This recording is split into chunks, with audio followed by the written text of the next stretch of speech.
আসসালামু আলাইকুম ভিউয়ার্স, কেমন আছেন সবাই? আলহামদুলিল্লাহ আমি ভালো আছি। আশা রাখছি যে যেখান থেকে আজকের আমার এই নতুন ব্লগটি দেখছেন সবাই ভালো আছেন, সুস্থ আছেন এবং নিরাপদে আছেন। আজও চলে এসেছি নতুন আরেকটি ব্লগ আপনাদের সাথে শেয়ার করার জন্য। আজ এই প্রথম আপনাদের সাথে আমি আমার রাতের যে রুটিনটা সেটাই শেয়ার করছি। আজ পর্যন্ত আমি আপনাদের সাথে যতগুলো ব্লগ শেয়ার করেছি প্রত্যেকটা ব্লগে দিনের কাজকর্মই ছিল। কখনো আমি রাতের বেলা কিভাবে কাজকর্ম করি সেটা কখনোই আজ পর্যন্ত শেয়ার করিনি। তো হঠাৎ করে গত কয়েকদিন ধরে মনে মনে ভাবছি আমার ছেলেদের প্রায় তো পরীক্ষা শেষ আর রাতে অনেকটা আমি এখন রিল্যাক্সে আছি। এই সময় যদি আমার রাতের রুটিনটা আমার আপুদের সাথে শেয়ার করি তাহলে হয়তো আমার আপুরা আমার এই আইডিয়াটা দেখে বা কিছু টিপস শেয়ার করব যেগুলো দেখে হয়তো কিছুটা আইডিয়া পেয়ে যাবেন। তো সেটা মাথায় রেখে আমি আজকের ব্লগটা সুন্দর করে রেডি করে ফেলেছি ঠিক সন্ধ্যা 6টা থেকে। তো সন্ধ্যা 6টার পর তো মাগরিবের আজান দিবে। তো মাগরিবের নামাজ পড়ে আমি আমার পরিবারের জন্য সব সময় চেষ্টা করি বাইরে থেকে নাস্তা না এনে ঘরে বানানোর জন্য। তো যার কারণে এক তো গরম পড়ছে প্রচুর পরিমাণে, তো বাইরের নাস্তাটা চাচ্ছি একটু অ্যাভয়েড করতে। আর প্রতিদিনই তো আমার ছেলেদের তো বাহানার কমতি থাকে না, আজকে এটা কালকে আরেকটা তার পরের দিন আরেকটা। তো আমি মাঝে মাঝে বলি আমি যদি এই নাস্তা বানানো যদি না জানতাম তাহলে তোমরা কিভাবে খেতে এত কিছু। তখন বলতো অসুবিধে কি, আমরা তো দোকান থেকে এনে খাবো। তো দোকানের জিনিস যে অনেক সময় স্বাস্থ্যসম্মত না সেটা তো আর বাচ্চারা বুঝে না। তো একজন মা হয়ে আর একজন গৃহিণী হয়ে এই জিনিসটা তো সবসময় মাথায় রাখতে হয়, আমার সন্তানের স্বাস্থ্যের কথা চিন্তা। তো যাই হোক, এদিক দিয়ে প্রতিদিনের মতো নাস্তা বানাবো। আর এসেই দেখলাম আমার রান্নাঘরটা খুব একটা ক্লিন ছিল না, কারণ এত গরম পড়ছিল। দুপুরে কোনো রকম রান্না করে রান্নাঘর থেকে আজ বের হয়ে গিয়েছিলাম। তো প্রতিবারই যেমন রান্না করে একটু ভালোভাবে ক্লিন করে নিই, আজকে কিন্তু তেমন একটা কিছু ক্লিন করে নিই। তো সন্ধ্যার পরে আমি রান্নাঘরটা একটু হালকা পাতলাভাবে পরিষ্কার করে যে সকল জিনিসগুলো খালি হয়ে গিয়েছিল সেগুলো একটু রিফিল করে নিচ্ছি। কারণ নাস্তা বানানোর আগে যদি এই কাজগুলো না করি তাহলে নাস্তা বানাতে গেলে অনেক সময় কাজে ব্যাঘাত ঘটে। তো মোটামুটি আমার সংসারে যে সকল টুকিটাকি কাজকর্মগুলো আছে আর যে যে জিনিসগুলো আমি সবসময় করে থাকি বিশেষ করে রাতের বেলা, সেগুলোই আজ আপনাদের সাথে আমি শেয়ার করছি। রাতে কিছু যদি আমার সংসারের কাজগুলো আমি করে রাখি তাহলে পরদিন সকালবেলা কিন্তু রান্না করতে গেলে বা সংসারে অন্যান্য কাজ করতে গেলে তেমন একটা ঝামেলা হয় না। এদিক দিয়ে আমি হলুদ ঢালতে গিয়ে হঠাৎ করে দেখলাম হলুদ একটু আমার ছোট একটা কাপড়ে পরে গিয়েছিল। ওই যে দেখুন আমি যে কাপড়টা নিচে দিয়েছিলাম সেটার উপরে যদি আমি এই হলুদটা ঢালতে যেতাম তাহলে সেই হলুদগুলো ওই কাপড়ের মধ্যে পড়ে যেত। রান্নাঘরের কিছু কাজ যদি একটু টেকনিক করে করা যায় তাহলে যে কোনো কাজ স্মার্টলি আপনি খুব সুন্দরভাবে গুছিয়ে করতে পারবেন।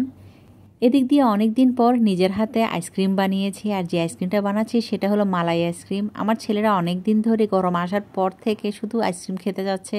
তো আনতে আনতে এত আইসক্রিম আনা হচ্ছে, তো হঠাৎ করে মাথায় আসলো আমি তো আইসক্রিম বানাতে পারি, তো একটু আইসক্রিম বানিয়ে আমার কাছে যে আইসক্রিমের কোটাগুলো আছে সেখানে বানিয়ে ফ্রিজে রেখে দিই। তো বানিয়েছি সেই সকালবেলা আর এখন সন্ধ্যার পরে ছেলেদেরকে দিয়ে দিলাম। কারণ এত পরিমাণে গরম পড়ছিল, মানে কি বলবো আপনাদেরকে, আমি ভাষায় বোঝাতে পারছি না। এদিক দিয়ে তাদেরকে মালাই আইসক্রিম দিয়ে আমি আরেকটি চকলেট আইসক্রিম বানিয়ে ফেলছি, কারণ ছেলেদের ডিমান্ড ছিল। তাদেরকে তো মালাই আইসক্রিম খাইয়েছি কিন্তু চকলেট আইসক্রিম খাওয়ানো হয়নি, সেজন্য এই চকলেট আইসক্রিমটা বানিয়ে ফ্রিজে রেখে দিচ্ছি। তবে এটা হয়ে যাওয়ার পর যে শ্যুট নেওয়া দরকার সেটা আমি পুরোপুরি ভুলে গিয়েছিলাম।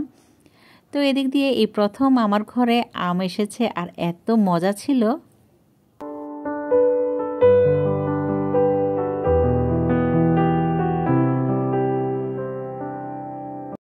গ্রীষ্মের এই প্রথম আমের দেখা পেয়ে এত খুশি হয়েছি, কারণ এই আমগুলো ছিল একেবারে ফরমালিন ছাড়া।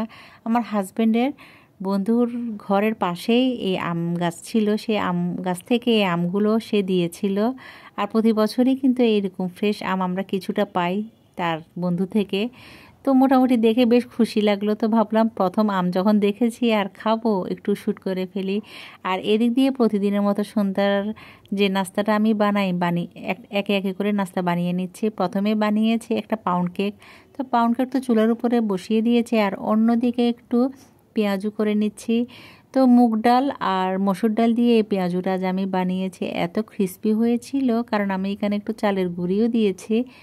আর ওই যে দেখতে পাচ্ছেন যে পাউন্ড কেকটা আমি বানিয়েছি সেটা হয়ে যাওয়ার পর এখন ঢেলে নিচ্ছি।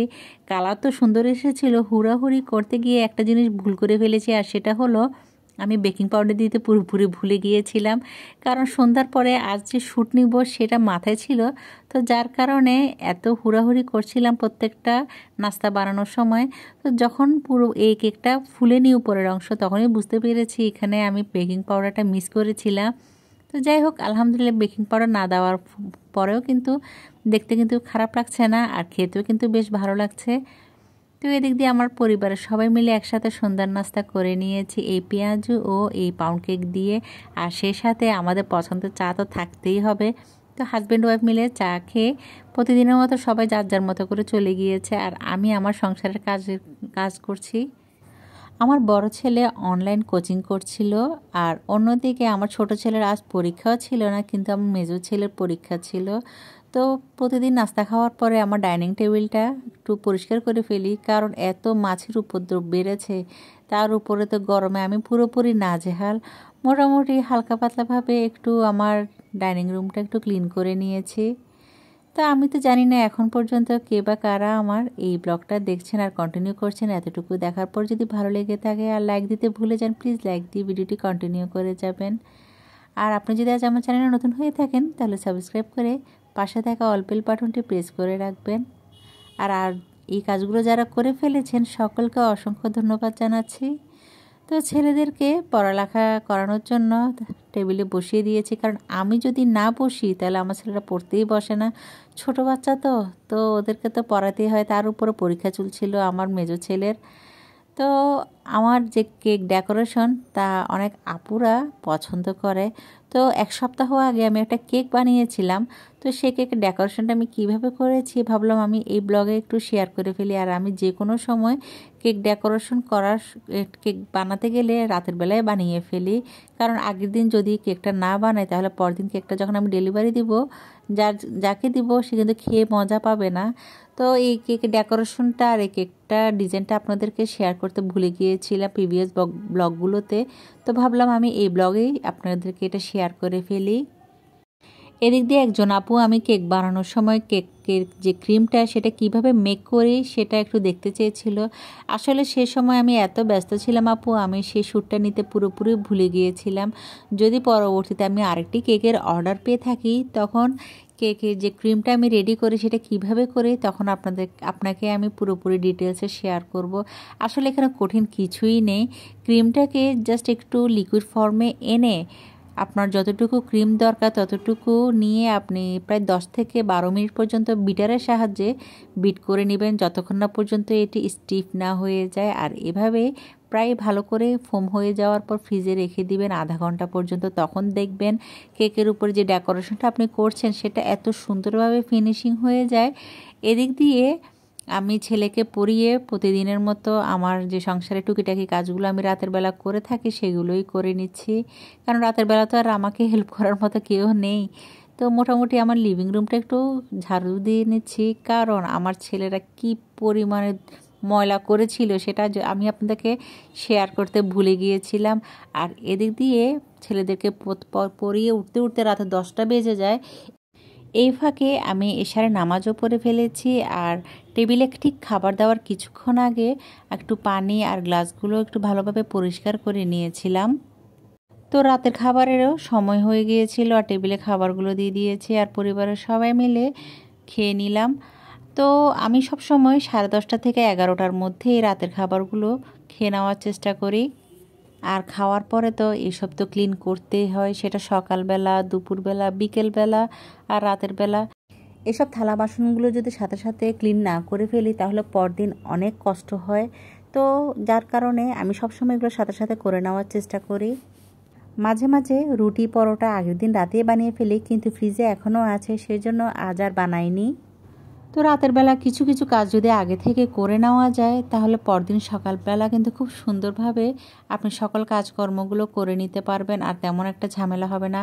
আর সকালবেলা ঘুম থেকে ওঠার পর পরিপাটি একটা ঘর, পরিপাটি একটি রান্নাঘর যদি দেখা হয় তাহলে এত শান্তি লাগে, আর মনেরও মধ্যে এক ধরনের খুশি কাজ করে। আর এই তো রান্নাঘর থেকে এসে সে বিছানাগুলো একটু পরিষ্কার করে ঝেড়ে নিতে হয়, কারণ এখন সবাই ঘুমিয়ে পড়বে।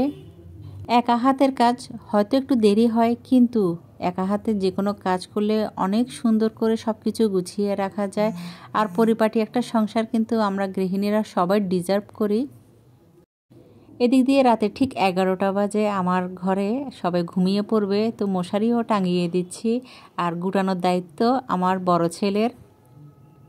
এতক্ষণ পর্যন্ত দেখতে পেয়েছেন আমি অনেক কিছু ক্লিন করেছি। ওই যে আমি জানি না আপনারা দেখে কতটুকু বুঝতে পারছেন, পিঁপড়া দেখতে পাচ্ছেন কি না দেখুন তো। এত পরিষ্কারের মাঝে এখানে পিঁপড়া চলে আসে, এই জন্যই আমার সারাক্ষণ রান্নাঘরটা ক্লিনের মধ্যে রাখতে হয়। কারণ রান্নাঘরের এই কাউন্টার টপের উপরে তো আমি অনেক কিছু রাখি আর অনেক কিছু বানিয়ে থাকি, তো যার কারণে অল্প করে যদি কিছু পড়েও থাকে সাথে সাথে পিঁপড়া চলে আসে। আর প্রতিদিন রাতে আমি এই চুলার অংশগুলো ভালোভাবে ক্লিন করে নিই। এটা আসলে আমার অভ্যাসে পরিণত হয়ে গিয়েছে। কারণ সকালবেলা ঘুম থেকে উঠে যদি একটা ময়লা চুলা বা একটা অপরিষ্কার চুলা আমি দেখি, তাহলে আমার এত বিরক্ত লাগে। তো এই কাজটা যতই অশান্তি লাগুক বা যতই খারাপ লাগুক বা যতই গরম লাগুক না কেন, এই কাজটা আমি কিন্তু প্রতিদিন রাতেই করে ফেলি। তো একটা ভিজা ন্যাকড়া দিয়ে এই কাজটা করে ফেলেছি। আর সেই সাথে খাবার খাওয়ার পরে আমার ডাইনিং রুমটাও একটু ভালো করে ঝাড়ু দিয়ে রান্নাঘরটাও ক্লিন করে নিলাম। তো এই হলো আমার রাতের ব্লগ। আশা করি প্রতিদিনের মতো আজকের ব্লগটাও আপনাদের অনেক ভালো লেগেছে। দেখা হবে নেক্সট ব্লগে। সবাই ভালো থাকবেন, সুস্থ থাকবেন, আমার জন্য দোয়া করবেন। আল্লাহ হাফেজ, আসসালামু আলাইকুম।